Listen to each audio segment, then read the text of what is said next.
Right, guys, the final session for American West, the third part. Again, that's everything we covered. Make sure you don't miss one part.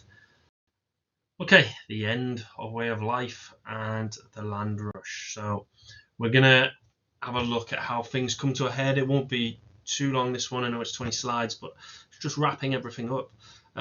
So government attitudes to Indians, well, the government gradually came to see the Indians as a problem standing in the way of Manifest Destiny. Now, I shouldn't have to go over Manifest Destiny at this point. You should know what it is.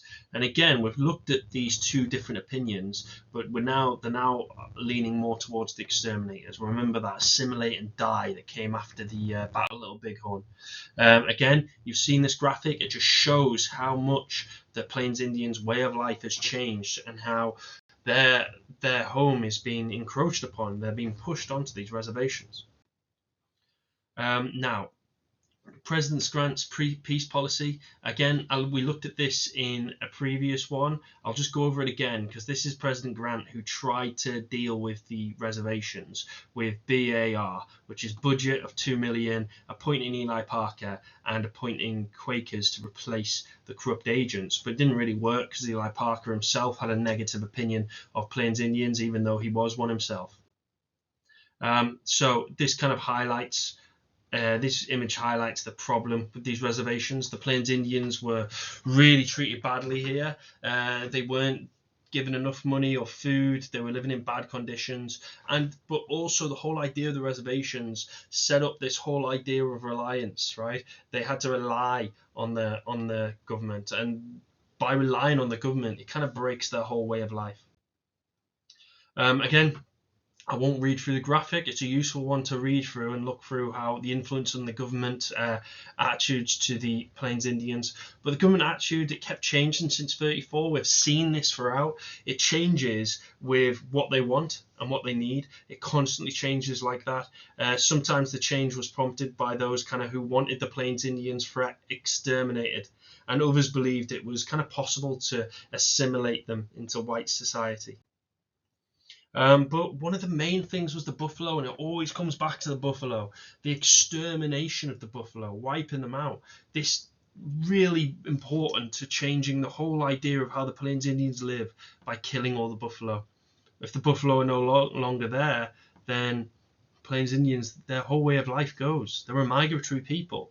They're already being restricted, and now it'll be even worse.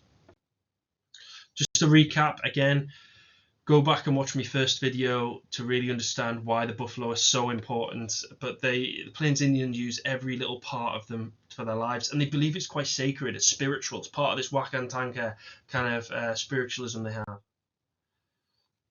Now, here's a source about why exterminate the buffalo. This is an old buffalo hunter, Frank Mayer, and he was recalling a conversation with an army officer that he had in the 1870s.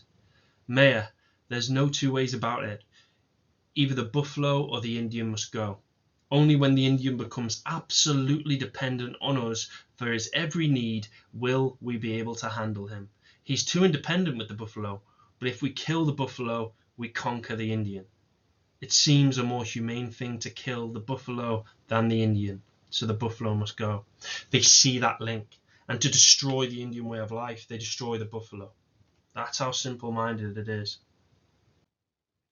And the extermination for economic reasons. So the railroads brought hunters to the plains, and this made an efficient killing process.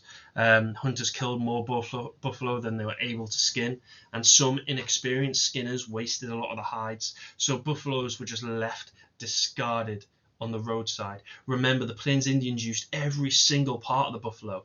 To see them just mercilessly killed and left to rot on the side of the road must have been soul destroying for these people whose whole lives were revolved around these buffalo. Buffalo also wanted their warm coats, so they wanted buffalo wanted their warm coats. Buffalo were wanted for their warm coats. The hide in 1871 could be made into leather, used as machine belts in the industrial factories, and a hide could sell for $1 to $3. Now you got the extermination of the South and the North herds. So around 1872, to 74, hunters killed around 4.5 million buffalo. The northern herd was protected by the Greater Sioux Reservation until 1870s, when the government started to break up the Sioux control. In the 1880s, around 500 whites were hunting buffalo, and by 1883, the entire northern herd was gone. Extermination fit in well with the government. Indians resisted the reservations used to hunting the buffalo, so by removing the buffalo meant the Plains Indians would be happy with the reservations, so eliminated buffalo and they got no problems. They would stay on the reservations if they're not following the buffalo around. Treaties had clauses that allowed Indians to hunt buffalo outside of the reservations until the buffalo were gone. Hunting the buffalo opened up the plains for cattle ranching. And it shattered the Indians. It shattered their whole way of life. And now, without their food source, without their source to really survive on, they had to look to the government. Government now had what they wanted. Reservations became cut down Indian lands into scraps of territory. Different methods were used to destroy Indian identities with the aim the Indians would stop resisting the spread of civilization and join in the American way of life instead. This whole idea of destroying one's culture. Now, their life on the reservations can be summed up in this Peels. Political factors, things designed to weaken the power of the chiefs, which we'll look at, the Dawes Act. E, economic factors, destroying the buffalo, we just looked at. E, the ability to pass on their custom, tradition, and beliefs, which we will look at in terms of the schooling. Living conditions on the reservations, their limited amount of freedom to move. And the shrinking reservations, the smaller land they are continuously being put on. Right, I'll go for absolutely everything here, okay? So it's a lot of writing, but it should come in bit by bit. I'll talk for each of it, okay? But this is everything you need to know on Plains Indians' life on the reservations. So first one, again, political. So this is the number of Plains Indians joined the Indian Agency Police, where they were fed, clothed, and sheltered, and generally looked after. So when they're joining the Indian Agency Police, it means they're kind of breaking that tribal structure.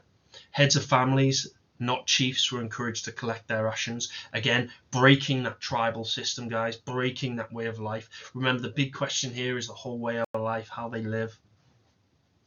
Indian agents were meant to look after the tribes on the reservations. They were often unpleasant and dishonest. In 1885, the government took control of all legal matters for the Indians. This meant that the chiefs no longer had much power. Again, this breaking of the tribal system, breaking of the chiefs' power.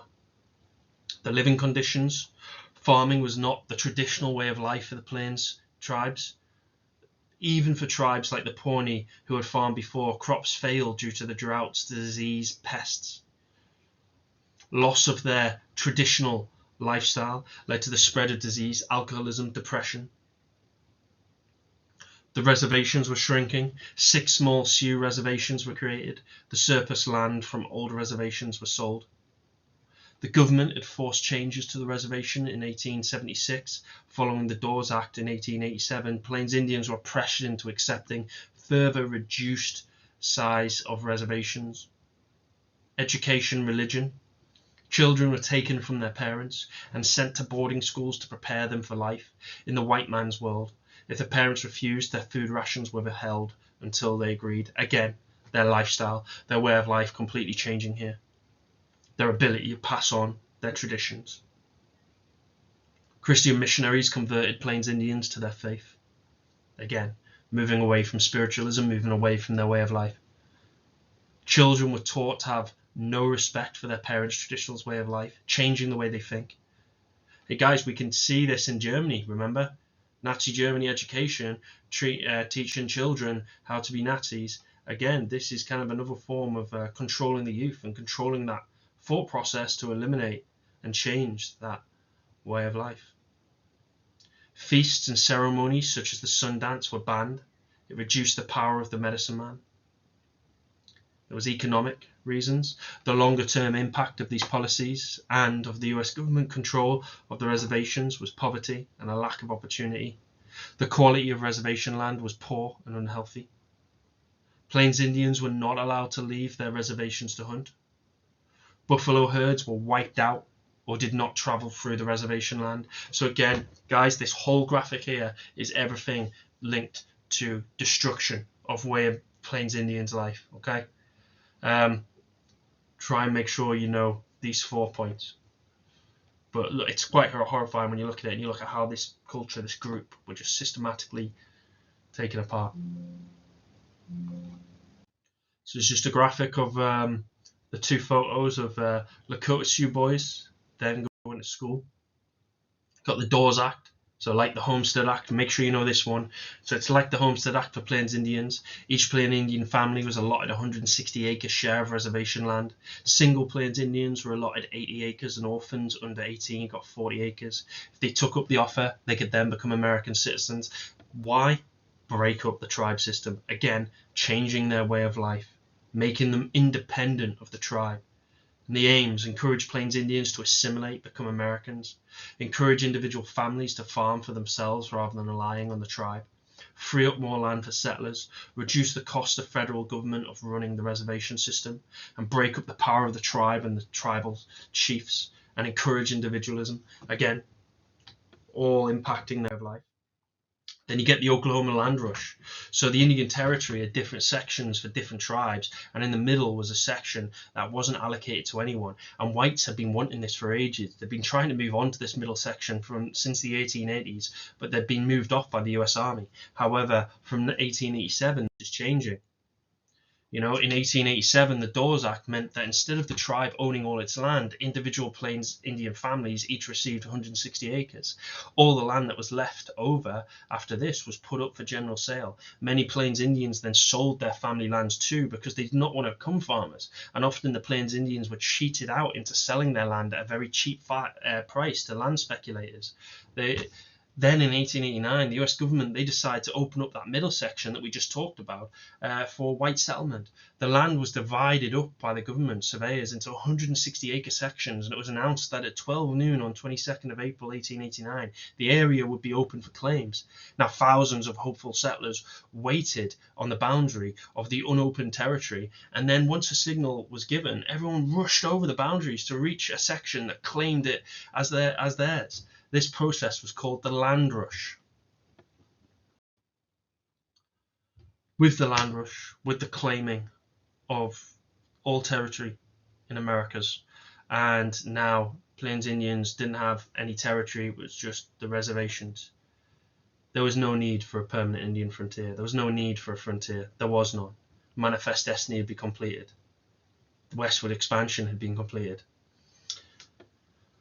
Plains Indians would try to hold on to some of their cultural memory, but in a world where their lifestyle had been ripped to shreds, eradicated in the space of 70 to 80 years, they found it was very hard, and it was a sad end, but also the rise of what would be a superpower, and that is the Americans.